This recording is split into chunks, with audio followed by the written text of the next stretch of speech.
What's up, everyone? I have a guest helping me out today, Chris Lee. Hello. You guys might remember him from the Josh Billings video I made. Stage 18, it's supposed to be a snooze fest. Okay, how many stages are there? 20, 21. Okay, so this is almost done. We're almost done. I mean, Okay. Jaron calls me in the morning. I'm like, Jaron, Where is what? Jaron? Tour's over. Jonas won. Who cares? Jaron's in Bloomfield, Connecticut, trying to run a bike shop. Well, we miss him. Yeah, missed. we miss you, Jaron. Wish you were here to do this. It was kind of a snoozy stage. On the other hand, the brake never got caught, and it was never that far ahead. So generally, you expect the brake to just get caught eventually. But these guys are motivated, I guess, and they're not as tired as the rest of the peloton. All right, so how far was today's stage? Like 200 kilometers. How many were? 4 category 4 climbs. Talk to me in miles. Like 130 miles. Ooh. Okay, it's a big day. Big day, but flat. So is it hard to get away on the flats? Yes. Okay. Yeah, it's easier on a hillier mountainous stage because on the mountains when it's steep, you don't have the help of wind resistance. It's really just up to the legs. Okay. On the flats, you gotta really make a strong attack. And who won? We don't want to jump right to that. Oh, we're not there yet? We're gonna Okay, build. talk to me. Tell me what happened. Build. So we're gonna build. Okay. There's 3 guys in the breakaway, and the cool thing about what happens in the stage is like halfway through the stage, they try to get another guy to join the breakaway. Okay. How do they do that? He just decides to go. He goes by himself. And the commentators are scratching their heads, and nobody really understands what this guy's doing.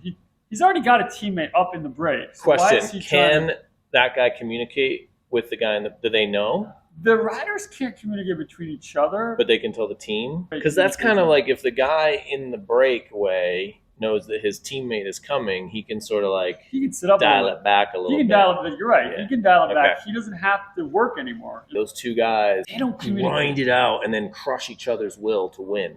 Right? Like that's what biking is about. You want to crush someone's will. Right, absolutely. And you don't want like, oh, my teammate's coming. Like I feel like that's cheating. No, it's called team tat. That's what makes it interesting. It's called team tat. That's why you have a team. I get it, but I don't like that they can like communicate. But I guess it's they don't communicate. The 2 riders, these 2 riders. I understand that they can't, but if they can tell the manager, and then the manager can tell the rider in the back, that's fine. Okay, yes. Eventually, go on with your story. So what he ends up doing is he actually drops out of his breakaway. This is a really dumb move. So he drops back to pick up this guy. Yeah, to help him back. So with the commentators doing stuff like, I don't know what he's doing. Yeah, I've never seen anything like this. He's not riding at a professional level. Yeah, pretty much. Yeah, so, this guy's one so they got an earful from the commentators. Those riders. They don't care, but yes, so that was entertaining. They care not. And of course, now they're struggling. The other 2 now. Well, here's the interesting thing: the other 2 guys in the breakaway, their numbers are smaller. They're weaker now. So these 2 guys up front, do they wait because they know they have a better chance with a 4-man breakaway, or do they keep pushing and try to keep away, and then just battle out at the end? They got a whole peloton behind them. Yeah. To be a 2-man breakaway it's tough. Not. I'm actually surprised the commentators. How fast are they going? They're hauling the male guy over 30 miles an hour. 30 miles an hour. I mean, it changes. It's pretty much. So those guys in the front, they cannot stop. I don't understand. They have to. They have if they're gonna. They just there's no stopping. So what happens next? This is exciting. Okay. So eventually they do. The 2 teammates they join up. So then eventually bridge back. And so now we're 4 in the front. Now we're 4 men. So they're in the 4 in the front. How many miles to go? 65.4. So that's still some miles left. Yeah. And they're working together like a team time trial. Just grinding. You can see their faces. They're like, no one's still. Part of the problem with these breakaways is sometimes they play games. Nobody wants to do the majority of the work. One guy's not strong, that's feeling that great. And they don't want this guy sandbagging. They're not talking. They'll talk. They'll talk because they're next to each other. You gotta, come on, you gotta pull, bro. Yeah, they're not saying too much. Freeloaders. They're hurting. So it's not like a Tuesday B ride. They got their nose to the. So what was cool about this? But they're not letting anyone dog it. Right. Yeah. But what was cool about this breakaway? It seemed like everyone was really doing their part. No, they're all working hard. Yeah. There weren't any games being played. So that's the problem. People start playing games, and then the gap gets closed down. These guys are. They're like, we're shooting the moon. So this is literally shoot the moon. Yeah, and they know they got to put. So they're 35 miles an hour. And the reason I say shoot the moon because a successful breakaway usually gets 4 minutes, 6 minutes, 9 minutes, 15 minutes. I mean, they get time on the peloton. Yeah. The most they got on this breakaway, the most they ever got was 1 minute and 25 seconds. Oh wow, which is nothing. And the peloton couldn't catch them. This is the crazy thing. Like, Are they able to? Well, let's keep going down here. Okay. I'm nervous for the guys in the front right now. So at 29 kilometers to go, the gap actually starts to grow. It grows to 45 seconds. So somehow these guys are actually, and now the peloton is like, okay, wait a minute. We really got to start. So this is like 29K. So that's like basically, it was 18 miles. Egremont to West Stockbridge, maybe a little more. Yeah, Egremont to West Stockbridge. So this is like a couple towns to go. So then we're down to like 7.5K to go. And then the commenter's like, is Vanderpool going to have to go in there and start doing some work? Did he say it like that? Man. How did he say it? Is Vanderpool going to have to come to the? He's going to have to come to the front. Vanderpool, no. He won't do it. He's not going to do it. And then, so I don't think he actually ever did. He's the lead out man for the lead sprint guy in the whole tour, which is Jasper Philipsen. Okay, so they're trying to get the sprint guy back, so that's how you win the stage. Yeah. You gotta get these breakers. You gotta start working. So the peloton's working. You can tell they're working. They're cycling through. They're doing it, but they're just not. They're not closing the gap on these guys. 5.5K to go. The desperation's starting to creep in. 4K to grow. Does this end uphill, downhill? It's a very slight. It's pretty much flat. It's a very slight incline. Okay, at the very end. So pretty much. It's pretty much flat. It's pretty much classic sprinter stage. I love it. And it's like 3K to go. There's like 8 seconds. There's only 8 seconds now. They can see them. They've been seeing them for like the last 5K. That is so stressful.